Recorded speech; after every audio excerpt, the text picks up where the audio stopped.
It's early in the morning on October 20th, 2015, and we're watching a steam locomotive awaken from its slumber. The Everett Railroad's Alco-built 260 number 11 is being prepared for her first ever public excursion out of Hollidaysburg, Pennsylvania. This locomotive was recently restored by the hard-working steam shop at the Everett Railroad, led by Zach Hall, for tourist operations over the small short line. Today's run will depart out of Hollidaysburg and return after about an hour and a half.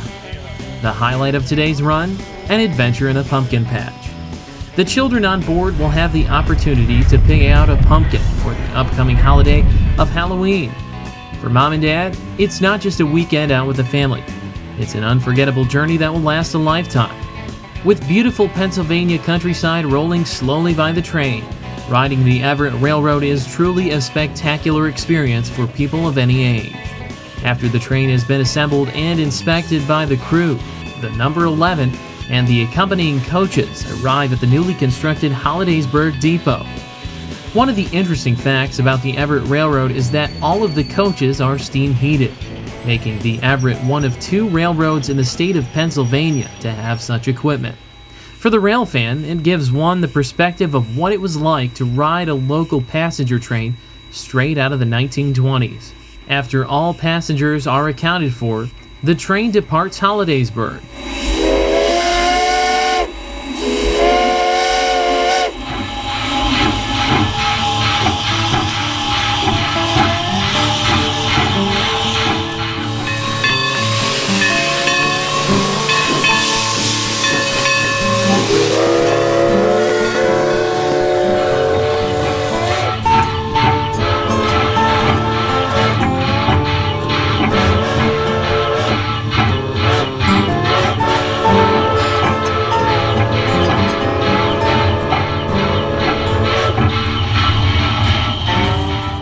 Right out of town, the train passes the old Pennsylvania Railroad car shop, which was once the largest car shop in the world when it was first constructed. Today, the shop is owned by 7D Industries. Just past the shop, the train rides over a small bridge atop the Juniata River.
Steam locomotive number 11 was constructed in 1920 by the Cook Works of the American Locomotive Company in Paterson, New Jersey.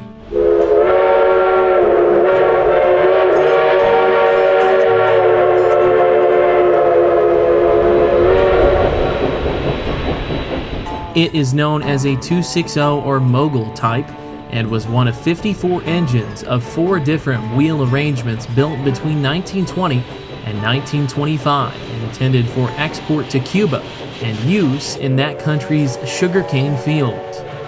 Building locomotives for stock was not common practice in world sugar markets post-World War I, unexpectedly reduced the demand for these engines, leaving a number of them unsold on the factory floor. Alco turned to the domestic short-line railroad market, but it wasn't until 1923 that the tiny Narragansett Pier Railroad in Peacedale, Rhode Island, purchased the engine, assigned it number 11, and put it to work on their 8.5-mile railroad.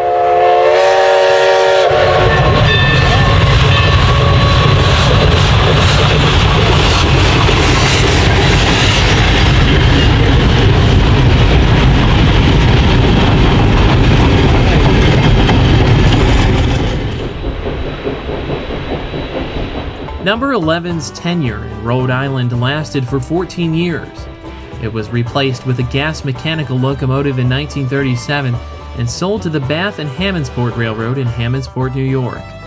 The B&H operated 9 miles between the namesake communities, primarily served the region's noted wine producers, which gave rise to the railroad's nickname, the Champagne Trail.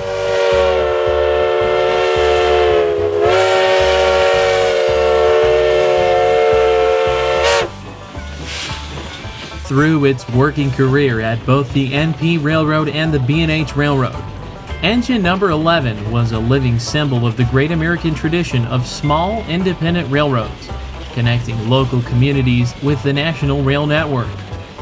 Weighing a mere 55.5 tons, its modest proportions were typical of light short-line locomotives all across the country in the age of steam power.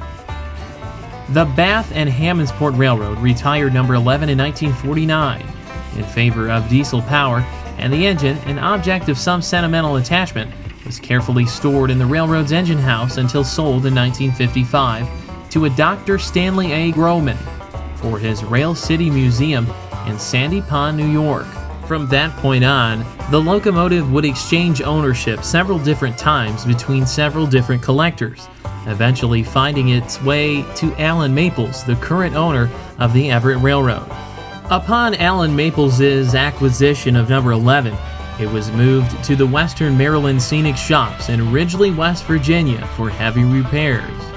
The bulk of these repairs were finished in March of 2015, and the locomotive was trucked to the Everett Railroad shops in Claysburg, Pennsylvania, where the restoration was completed in early October of this year. At Brooks Mill Siding, number 11 is uncoupled from the coaches. There, it will run around the train and tie onto the back. From Brooks Mill to Hollidaysburg, the train will run in reverse, which can be a challenging task for any locomotive crew. However, the skilled folks at the Everett know exactly how to handle the 11 on her journey back home.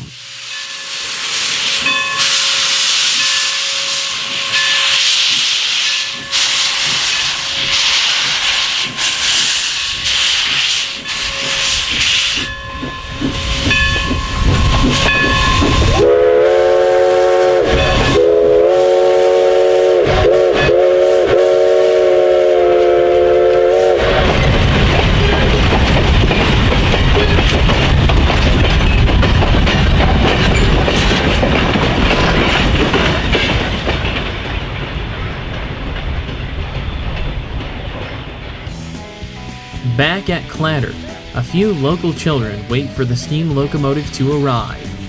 With much excitement, families exit the train and rush to pick out the perfect pumpkin. It's a blast for the kids and just as exciting for the parents.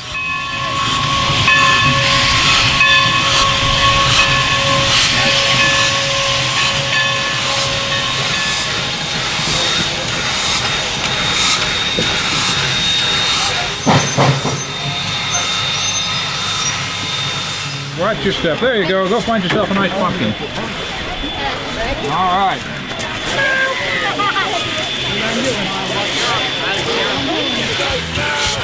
Clatter is an excellent place to get family photos with the train in the background, as one can see here. Certainly, the Everett Railroad is a must-do for any family in the Hollidaysburg area. For a fun, unforgettable journey through the scenic Pennsylvania countryside, book your tickets at www.everettrailroad.com today. Thank you for watching Delay in Block Productions. If you like this video, please subscribe to our YouTube channel and check out our affiliate channel, Fast Flying Virginian, for more great videos just like this.